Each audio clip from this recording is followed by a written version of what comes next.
Feeling a bit stressed this Christmas Eve? Well, spare a thought for Sue Radford, the woman at the helm of Britain's biggest family. She and husband Noel welcomed baby number 21, Bonnie Ray, into the world last month, meaning she currently has 4 children under the age of 4, as well as the rest of the brood. That means yet another stocking on the groaning mantelpiece at their chaotic home in Morecambe, Lancs, and another personalized bauble on the tree to join those belonging to Chris, 29, Sophie, 25, Chloe, 23, Jack, 21, Daniel, 19, Luke, 18, Millie, 17, Katie, 16, James, 15, Ellie, 13, Amy, 12, Josh, 11, Max, 10, Tilly, 8, Oscar, 7, Casper, 6, Hallie, 3, Phoebe, 2, and Archie, 1. Christmas Day at the Radfords will involve dinner for 30, including grandparents and 4 grandchildren. Here, Britain's bravest, or should we say, barmiest, parents talk us through their epic Christmas preparations. Presents galore when you have 20 children. Son Alfie was stillborn in 2013. Present buying requires military planning and strict budgeting. Sue says, "We don't have credit cards. I don't believe in them, so we budget on between £100 and £200 for a main present for each of the kids." The older kids tend to get more spent on them because they want things like Xboxes and TVs. They can't always have it, though. This year Josh wants an Xbox, and so does Oscar, but because he's only 7, he can share Josh's. The kids are actually quite good about sharing because it's a necessity. Each child gets an apple and an orange in their stocking, and fillers like coloring pencils, small toys and books. The older girls get makeup, which soon lets them pick for each other because I don't wear makeup much. This still means a present bill of around £5,000. The family famously doesn't claim any benefits, save for child benefit, and Noel's bakery business doesn't exactly bring in enough to put them in the millionaire bracket. "We save for it over the year, putting money away in an account. I do supermarket saving stamps for the food shop too," says Sue. Each of the children is also expected to buy presents too. "We give them some money each, and they buy a little thing for us and whichever of their brothers and sisters they want to." Each child who is home on Christmas morning gets a stocking. Come the morning, each stocking will be filled, and Santa will also have left a pile of presents for each child.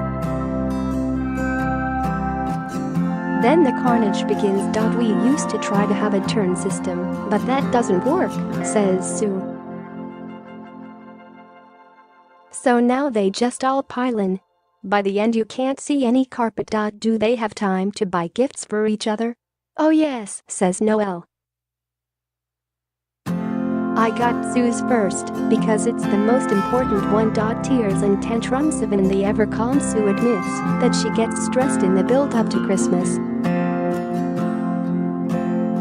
"I write endless lists, but still end up at 2 a.m. thinking, oh God. You always worry that you've forgotten someone or that someone has got more than someone else."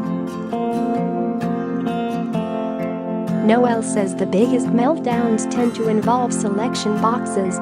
"My dad comes and says, oh, they shouldn't be eating all those chocolates when they will be having their dinner, but you can't stop them, can you?" There are always fights about the selection boxes though. In the past we've tried to put stickers on or write their names so they can identify whose is whose, but it never works. You still have someone screaming, "That's my curly whirly." All wrapped up. Sue considers herself a demon rapper.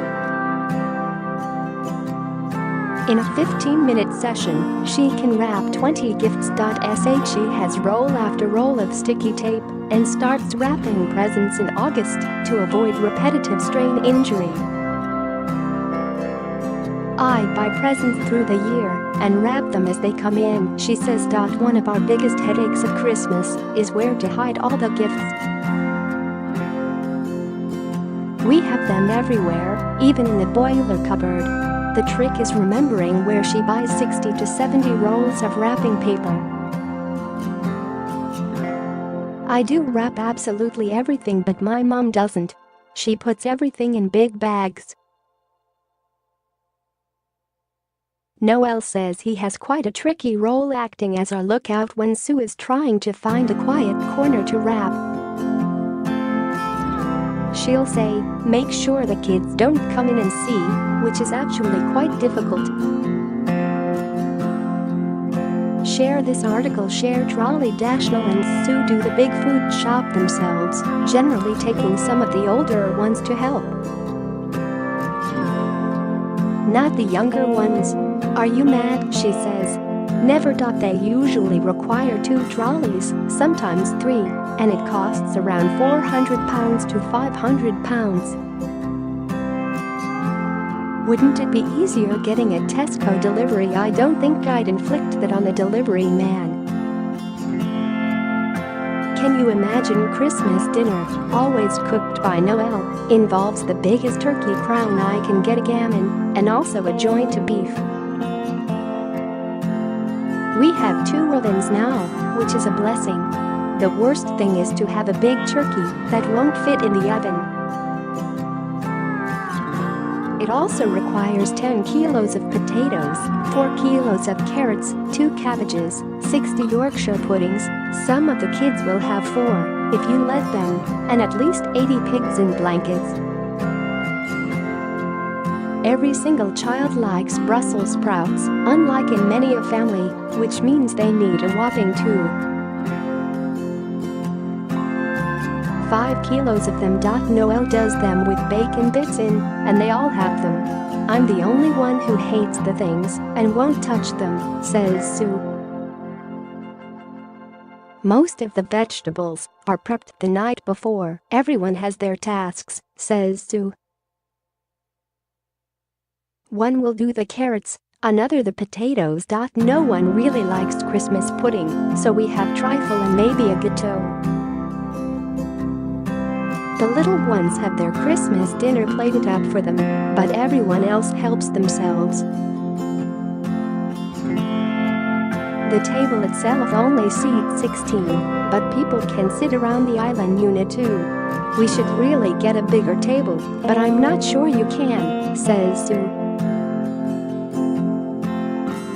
Who does the washing up? Everyone has to pitch in. The washing machine is routinely on 3 or 4 times a day, but on Christmas Day Sue tries to give herself a day off from her laundry. You have to have a breather sometimes, don't you? She says. That's cursive. In the biggest packs only contain 12 crackers, so the Radfords need 3 packs, so everyone gets a paper hat. It's also a rule that not everyone has to read out their rubbish joke. That means Christmas dinner can take a while, says Noel. Battery power. Buy batteries in bulk, 2 packets at a time, says Sue. The absolute worst bit of Christmas Day is putting the batteries in toys and actually getting to them through all the packaging and those twiddly little fixings that you have to unscrew. Home traditions. Radfords are sticklers for doing things the way they have always done them. Putting up the decorations is an event in itself, as is Christmas Eve being a pajama day. In the morning they all get a bag with new Christmas PJs in, and we have a day where no one gets dressed. We all sit and watch a Christmas movie and have hot chocolate with marshmallows. On Christmas Eve night, we put a mince pie out for Santa. Noel says he only gets one, not one from each child. That would be a bit nuts, and then they all trot off to bed. We still have 7 of them who believe in Santa. The older ones are brilliant about keeping the magic going. Queen's speech, we don't bother with that, says Sue. We wouldn't hear her over the record anyway. Well, Her Majesty is not essential viewing. A traditional Christmas movie is. Elf and Santa Paws are our favorites. You'd be surprised at how many kids we can get on each sofa when they all squish up, adds Sue. Twister Turns family favorite is Twister, which obviously has to be played in shifts to avoid a festive trip to the local A&E unit. It can get a bit chaotic, says Sue. When the smaller kids have gone to bed, the older kids like to get them inopportunely bored out. Playing together is the secret to happy families, said Sue. The bonus of having so many children is that you can split them up into teams. You are never short of players. The clear up, Sue says. The worst thing is the packaging. We have a mountain of it. After Christmas, we have to take the minibus to the tip to get rid of it. Then it's really all over. Apart from a few birthdays, that is.